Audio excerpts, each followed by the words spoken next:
We're keeping you updated on breaking news tonight here at 6. 20 people are in the hospital after an apparent carbon monoxide leak at a business in downtown Port Arthur.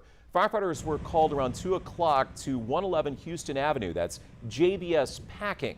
Port Arthur Interim Fire Chief Robert Havens tells 12 News 20 workers were rushed to 4 area hospitals. They were complaining of being lightheaded and feeling nauseous. Some passed out and got sick. The chief believes they were exposed to methane and carbon monoxide contaminants from some sort of a forklift.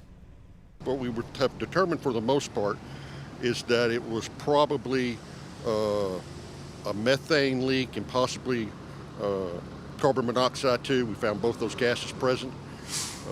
All we can surmise at this point is that it may be contaminated fuel for a forklift.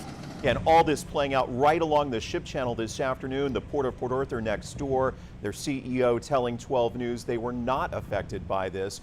We'll keep you updated on air and online as we learn more about the extent of the workers' injuries.